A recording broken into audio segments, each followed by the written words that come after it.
When the sun rose on Warner Brothers' lot in early 2023, few could have guessed that a legend had quietly slipped back into the director's chair.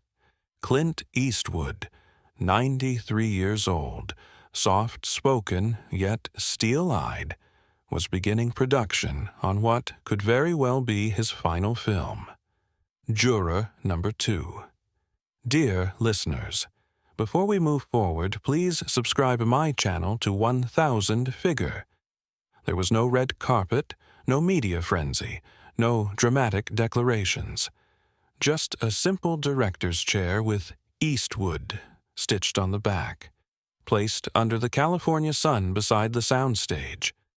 Crew members, many of them decades younger, watched in hushed awe as Clint arrived on set, with the same ease and command he had when directing Unforgiven or Gran Torino. Clint didn't walk in like a superstar. He strolled in like a man coming back to a place he loved. A quiet nod to the cinematographer, a handshake for the first AD, a slight smirk when he saw the old Panavision camera setup. This wasn't nostalgia. It was mastery meeting memory. What surprised the crew was not just Eastwood's presence, but his precision. Even in his 90s, his pace was steady. He reviewed the script each morning, always with handwritten notes. He didn't shout. He didn't need to. His voice, calm but firm, guided actors and crew with a clarity that comes only from 5 decades of storytelling. Clint doesn't waste time. He knows exactly what he wants, said one grip who had worked with dozens of directors, but confessed he'd never seen a set so calm and focused. The story of Juror Number 2 was a morally tangled courtroom thriller, but on set, Clint's approach was simple. Trust the script. Trust the actors. Trust the silence. Unlike many modern directors who rely heavily on monitors, Clint often stood right beside the camera, watching the performance in real time, barely blinking. It was old school, and it worked. Nicholas Hoult, cast as the troubled juror grappling with guilt, admitted in an interview. Working with Clint was surreal. You walk in nervous, but within minutes you feel like you've been invited into something sacred. He doesn't micromanage. He watches, listens, and gives one sentence that changes everything. That first week of shooting set the tone for the entire film. No drama, no delays, no fuss. Just a living legend directing the way only he could. Quietly, efficiently, and with deep respect for the art. It was filmmaking stripped to its bones, and yet it felt more alive than ever. By the second week of filming Juror Number 2, it became clear to the cast and crew that Clint Eastwood was not just a legend. They were witnessing a different breed of filmmaker entirely. Clint had a well-known mantra: don't overthink it. Just do it.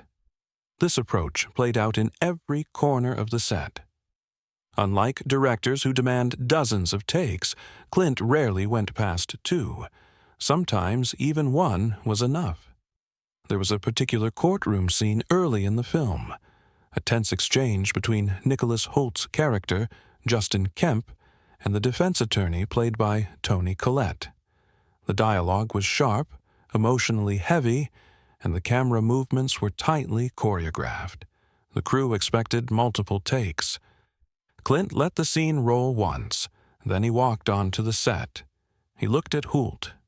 "You felt that?" Hoult nodded. Clint smiled. "Me too. Let's move on." Everyone stood still, almost in disbelief. The assistant director hesitated, half expecting Clint to change his mind. But he was already walking back to his chair, sipping his black coffee, checking the next scene's call sheet. It wasn't laziness. It was confidence.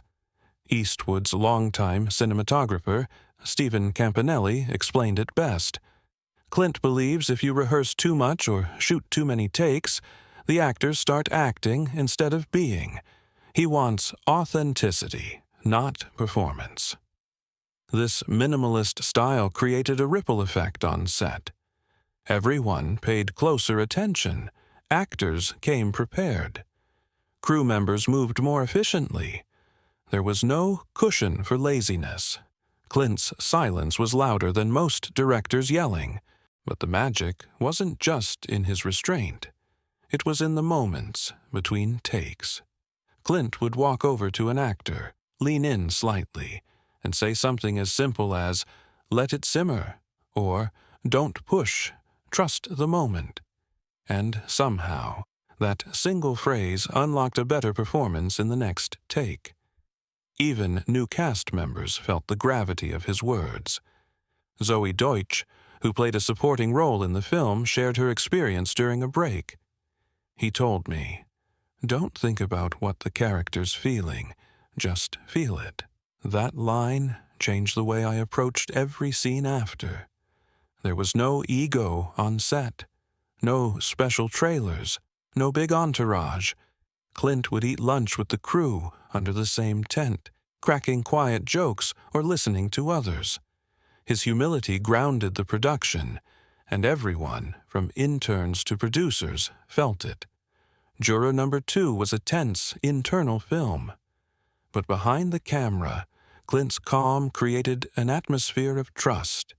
It was filmmaking reduced to instinct and elevated to art.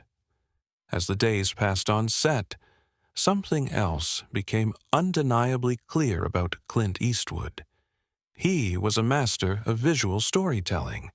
His ability to capture emotion without a single word was, in a word, mesmerizing.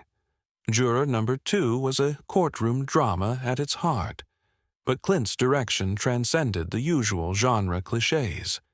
He understood that the setting was not just a backdrop, but a crucial character in the story. The courtroom was both confining and liberating for the characters, and Clint used the camera as a tool to reflect this duality. One key scene involved a pivotal conversation between Nicholas Holt's character, Justin Kemp, and a fellow juror, played by Michael Pena. The tension between them was palpable, but rather than opting for flashy camera angles or quick cuts, Clint kept the scene intimate. He chose to keep the lens fixed on their faces, letting the discomfort and silence hang in the air. What was even more remarkable was Clint's choice of shots. While many directors would have placed the camera directly on the actors, Clint preferred to position it slightly above or to the side, allowing for more room in the frame. The empty space spoke volumes. It was as if the space itself was filled with the weight of Justin's moral dilemma. It was an uncomfortable silence, but one that made the audience feel the character's internal struggle. Clint's background in cinematography, he had worked as an uncredited assistant on several early films, became evident during these moments. He knew exactly how to use light and shadow to create mood. In one notable scene, as the clock ticked down in the jury room, Clint used a subtle shift in lighting to highlight the subtle change in Justin's demeanor. The warmth of the lighting grew more intense, almost as if the decision he had to make was starting to weigh on him physically. The effect was chilling. The cast marveled at Clint's ability to communicate with the camera. Toni Collette, who played the lead defense attorney, recalled a particularly intimate moment. In one scene, we were arguing, but Clint didn't call cut until he saw exactly what he wanted. He wasn't rushing us. He just let the tension build. And then he tilted the camera a little to capture the look in my eyes. It was subtle, but it added so much to the performance. The crew, too, marveled at Clint's method. Unlike many modern directors who work through a team of assistants and camera operators, Clint often took direct control of the camera placement himself. For a scene with a flashback, Clint carefully guided the camera's movement, capturing the image as if it were a snapshot of memory. His unhurried approach allowed the actors to react more naturally.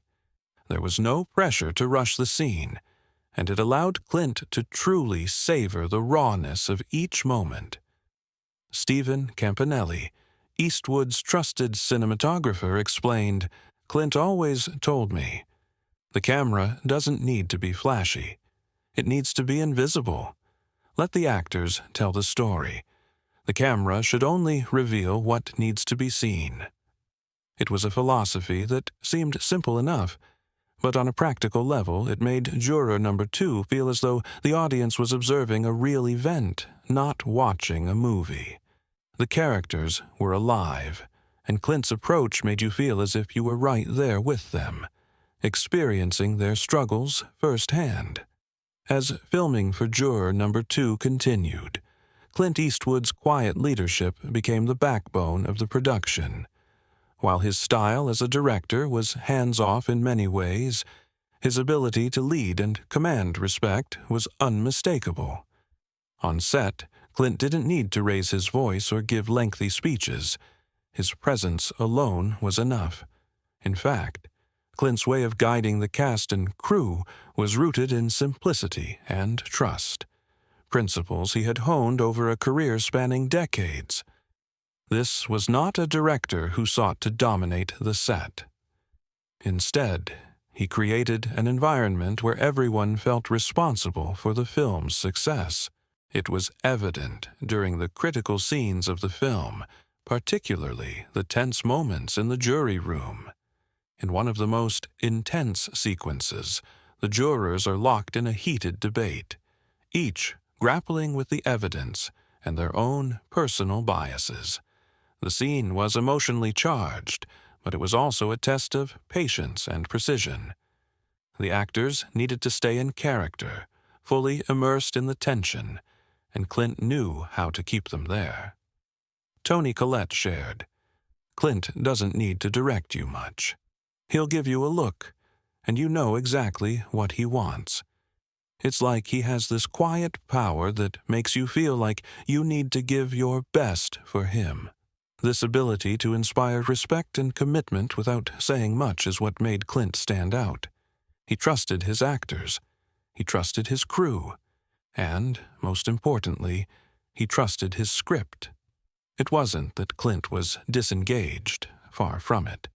He simply understood that as a director, his role was to be the foundation, there to support, but never overshadow the performances.